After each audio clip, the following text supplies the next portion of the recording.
Hey legends, and welcome back to our signature event, the 24 Hours of Nürburgring in 24 minutes mini endurance event. To support the real-life ADAC Nürburgring 24-hour race taking place right now, I decided to put this together in the wee hours of the morning.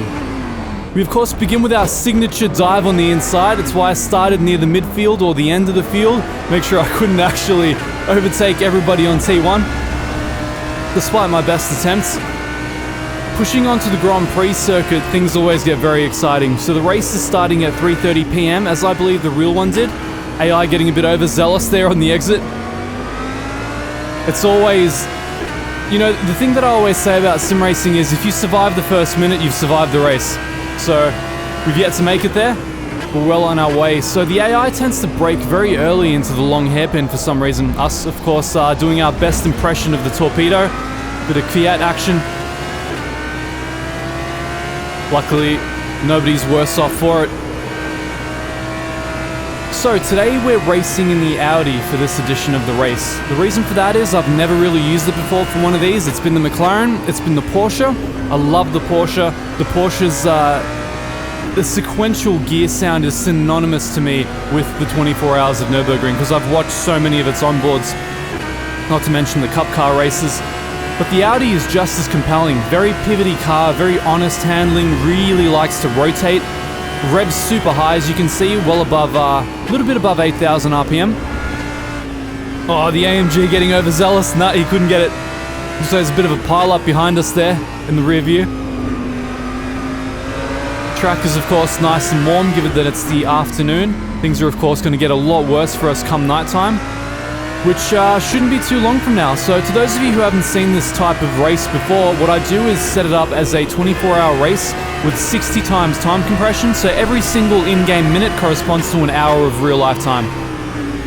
Kind of get all the fun and drama of the real-life endurance event without, you know, the 24 hours part of it. Things always get real when you get onto the Nordschleife. Following a train on here I think is probably one of my favorite sim racing, or I guess overall real-life motorsport experiences. I love trying to gauge just how much aero wash you're experiencing, like how much you're going to understeer in each given corner. There's always a calculated risk that happens here at Flugplatz. So far so good, I'd say. Shadows are starting to get longer and longer, so I think we're going to see nightfall come the midpoint of the Nordschleife. Oh, shooting out wide on Schwedenkreuz. The problem with this car is for some reason the rear stability just isn't really its thing. So the high-speed corners where you've got the throttle planted are sometimes hairy to say the least. Blasting down into the foxhole. The problem here is that you're usually coming up on someone due to the draft, but it's just the wrong place to overtake. Unless you're, you know, Sabine Schmitz or something. Coming around here, it's one of the slowest parts of the track at an hour forced. I just stayed over this mountain here. Oh, Mr. 650S couldn't hold it. Couldn't hold it on the second slowest corner of the track, so that's a benefit for us. We're up in 4th place now, believe it or not. So to those of you wondering, why is this guy overtaking everyone so easily? I mean, they're set to 100. What can I tell you? The thing about the official tracks is they should be basically dialed in where 100 is commensurate with what you would expect from a racer in real life. They're probably a little bit easier than I would like, and it's one of the reasons I picked the Audi, is the Audi I find to be one of my slower cars, especially around power circuits, which I guess this is one of.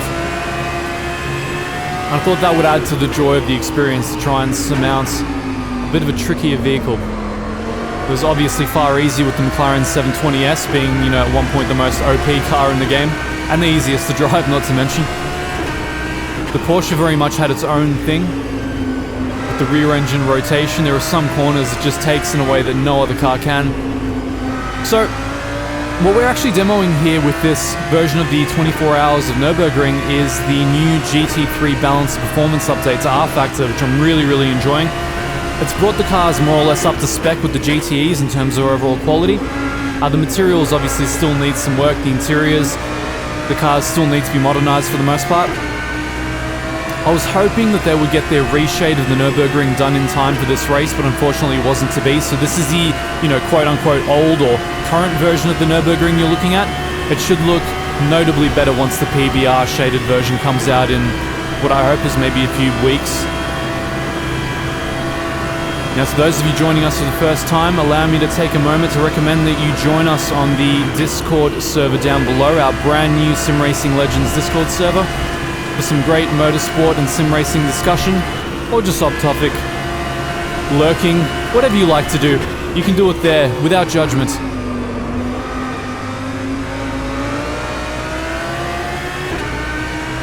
It's still fourth, closing up on that train. Let's see what we can get on the carousel. This is always a make or break moment for everyone. Oh, the 650 couldn't hold it. Both of the 650s couldn't hold it. We got 2 places in the carousel. I can tell you how often that happens. 0. It happens 0 times in my life. So that's a milestone moment right there. We're looking to catch the next one. I don't know if that's an Audi or a 650. I think it could be an Audi. It's one of our peeps.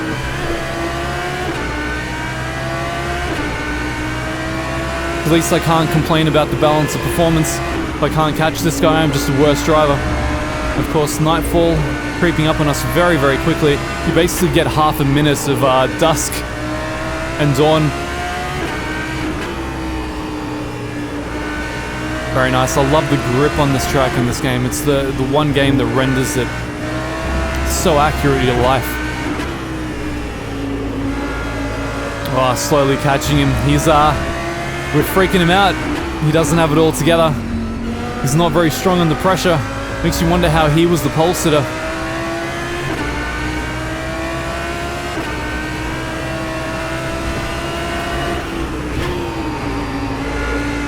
I love this. It's one of my favorite things about sim racing.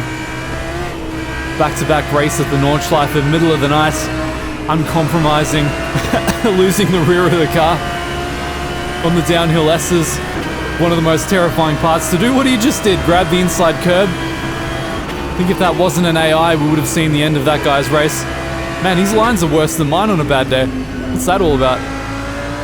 So I, of course, was pushing this through at about 3 a.m. last night, trying to get it out on time for the tail end of the 24-hour race in real life. So to those of you who are watching this and the video's new, the race is still taking place. I'm going to give you a link right down below so you can watch it after this. There's a bunch of onboards they link you to. Absolutely, one of my favorite things about the 24 hours of Nürburgring is literally just playing one of the onboards for 24 hours. Giving this guy a nice old flash. Make him aware that we're here, just in case he forgot. So we're going to get the slipstream. We're going to get an easy overtake here. This is, of course, where the majority of overtaking tends to take place in real life. Simply because it's the one place you can do it without endangering everyone's life as much. Under the Bilstein Bridge, still flat, so flat, and such little visibility. I don't envy the guys that do this in real life. Well, I lie, I envy them a lot actually. I would love to do this. Nice healthy grab of the curb. And back down the final straight for the very first lap of our annual 24 hours of Nürburgring in 24 minutes. Not setting any lap records, but we're in pole and that's what counts. And we've got a clear track in front of us. The goal is to create as much space between us and the guys behind as humanly possible. What generally tends to happen with the AI is that they'll divide into 2 distinctly different tiers of performance. The guys immediately behind you, like that train of 3 or 4 cars I have behind me, they're for some reason supercharged compared to everybody else. They're operating at a much higher pace, and they're going to try and catch us for the rest of this race. Everybody else is left way behind. I think they all spun and crashed terribly during the mid of that race. But coming up to the large hairpin here, one of the great things about the GP circuit is for some reason this is where I always gain time on the AI. You'd think it'd be the Nordschleife, given that that was the thing that I did for, years on end, as if no other racetrack ever existed. Well, I shot out a bit wide apex too early on that one. Shows you how dangerous things can get, how quickly, how much you need to maintain your focus, and how difficult that is to do when it's 3 a.m. Nice tap on the brakes here, staying in third and shooting around. It's done reasonably well. Nice healthy grab of the curb on the outside there. One of the great things about R-Factor being its curb behavior is very, in my opinion, true to life. You really get a sensation that your wheels are made of rubber and they will absorb the impacts of the curbs rather than sausages sending you to the stratosphere. Oh, nice. Very nice. That limit behavior is very, very good. Having a lot of fun at this point. I love being in this position. I love just kind of increasing that gap. This is what James Baldwin must feel like in every one of his real-life races. I do this against the AI so I can feel like an alien without actually being an alien. I drop 2 gears here. I love how forgiving the GT3 cars are there. Of course, probably should not have grabbed that inside curb. It destabilized the car. This one's not too bad. Yep, that's more or less the line you want through there. You want to stay in third for this one? No? Wow, it started to drop it for extra stability. It won't give you extra lap time, but it will help you not spin the car or get some undesirable outcomes. Now, in the dead of the night on the Nordschleife, the thing that every GT driver speaks about with a certain degree of both trepidation and respect, you can tell that it's one of the most insane experiences you can go through as a GT car driver. Just have your headlights, a bunch of flashing emergency lights as well in real life to notify people that yes, you are in fact coming. And just a gigantic set of brass balls. Inside, rather the external view making me mindful of how close my trailers were to me during this race.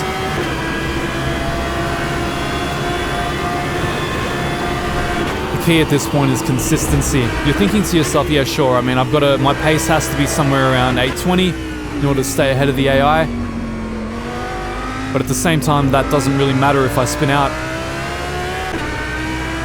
So the key above all is consistency, maintaining consistent performance lap after lap after lap. And of course, that's especially the case when you're doing this for 24 hours for real, rather than 24 minutes.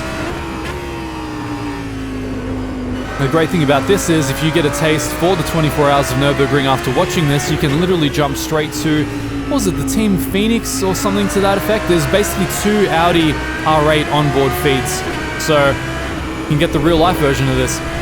I know they won't drive nearly as well as I do, clearly, being professional factory drivers, but you know, I'm sure they do what they can.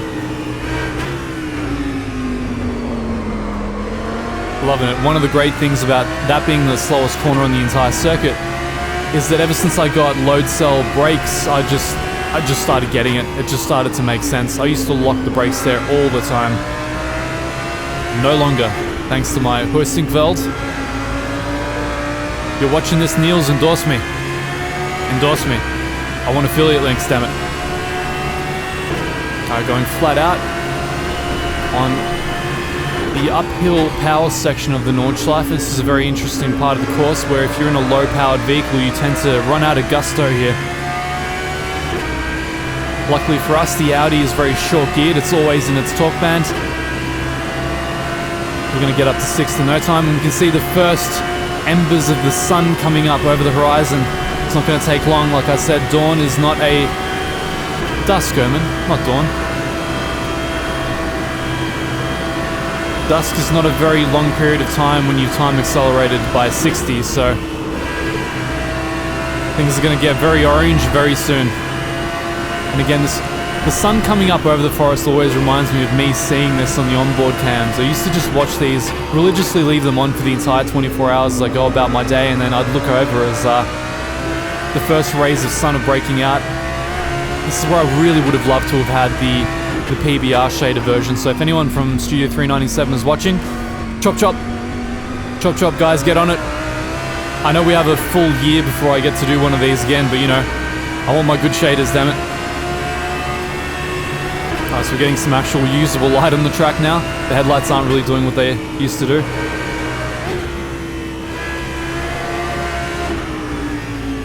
Trying to keep it together. I know at this point I was getting quite fatigued. It was quite late in the day.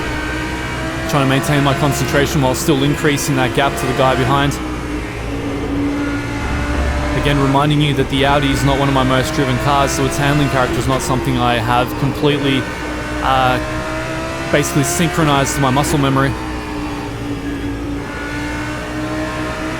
Coming around here, it's one of my favorite portions of the circuit, this downhill kind of slalom section. Coming up to YouTube corner, locally named for all the people that spin out right here. I can see exactly why, as you can, based on my inputs there on the corner exit. That's essentially what happens. The car carries away and they just can't catch it. Luckily for us, we're in a mid-engine GT3 race car, so my lack of skill does not factor in.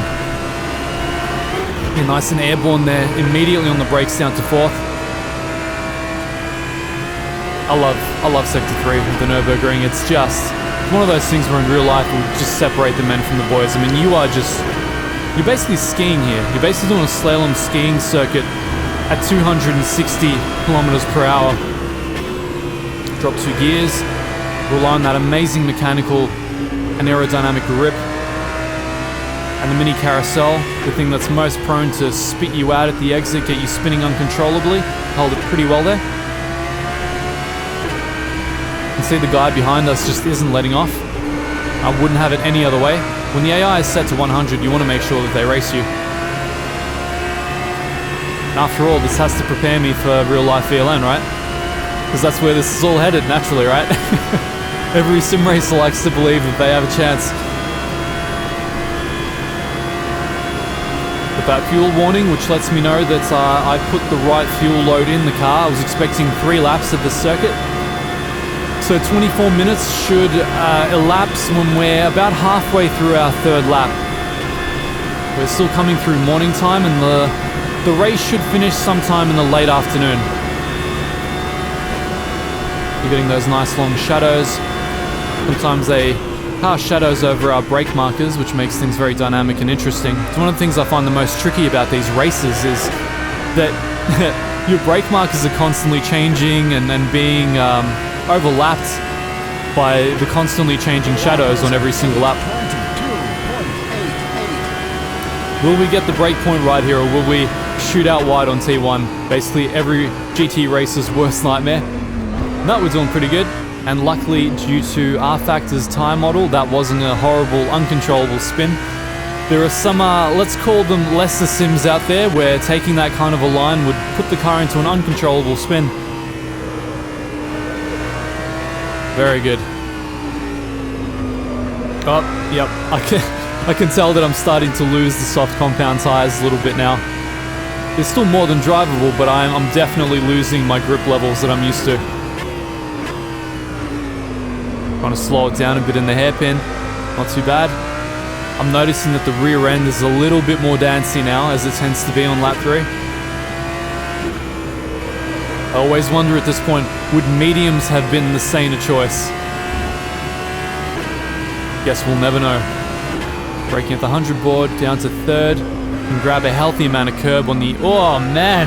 Alright, this is where I'm really becoming aware. It's like, alright, cool, the tires are not what they once were. Got to mind the car now. We just have to get it across the finish line. We've got 1 8-minute lap. And hopefully one... What is it? €250,000 car still intact? But it could be €500,000. I'm gonna guess $500,000. These things are too expensive.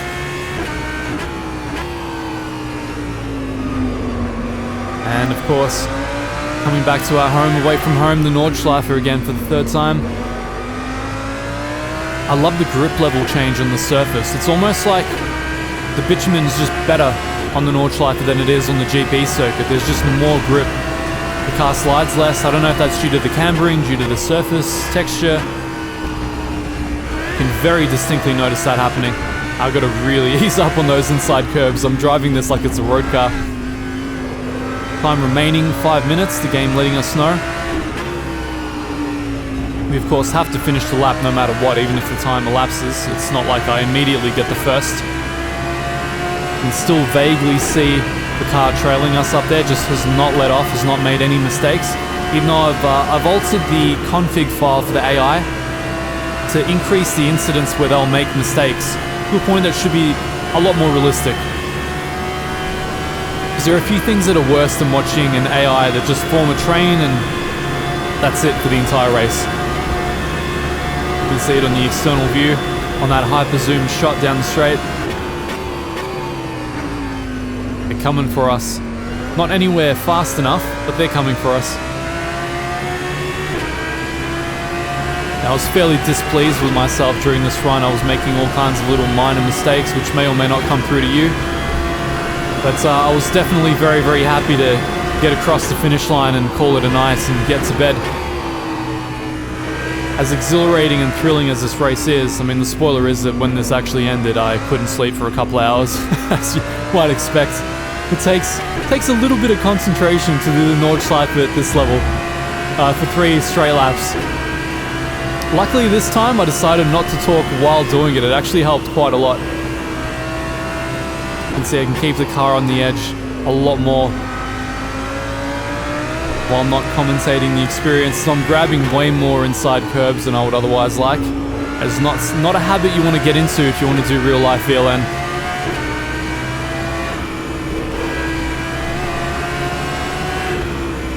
Here at miss, hit, miss. Are we going to hit? We kind of hit. Yeah, it was almost miss, hit, miss. Good for us. I had a bit of a dilemma with myself. It's like, do I do this in the Audi, which is a really, really fun car, maybe a little bit underpowered?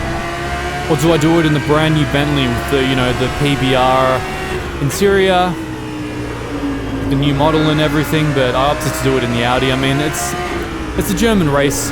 The German manufacturers usually win it. Got to represent, you know. Maybe we'll come back with the Bentley next time, or maybe we'll come back with the Ferrari 488. Yeah, the upcoming Ferrari 488, which just got announced for R-Factor 2. Cannot wait to feature that one. That's sure to be our next video, or next video, second to next video. Depends how little of a life I have and how many we put together in between now and then.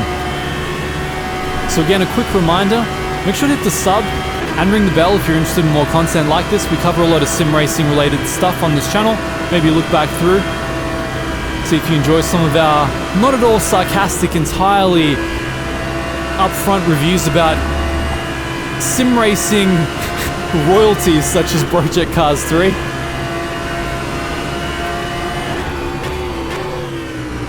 Alright, coming up for the very last pass of the carousel now. I have to say, it does always worry me, the carousel.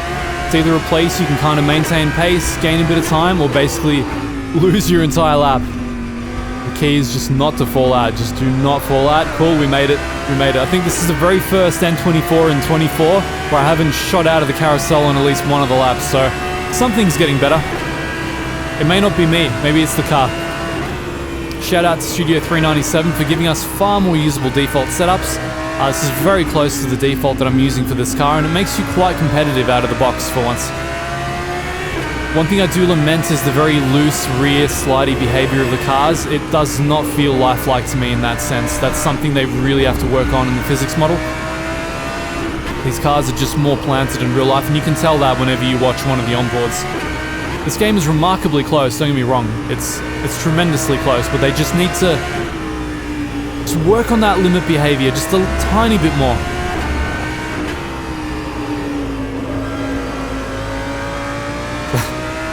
YouTube corner scares me a bit more every time, with every bit of extra tyre wear, and of course the inside curb where you do not want to be mounting it.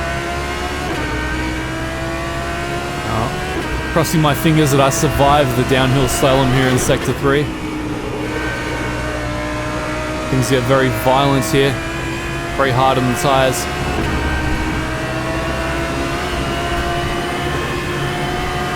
So far so good.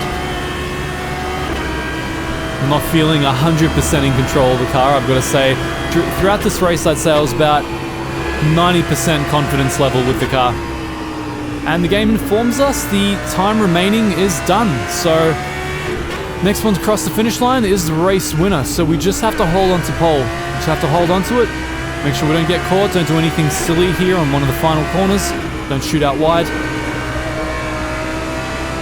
You can see I'm having to swing and catch the rotation on the car more and more and more each time we do these corners.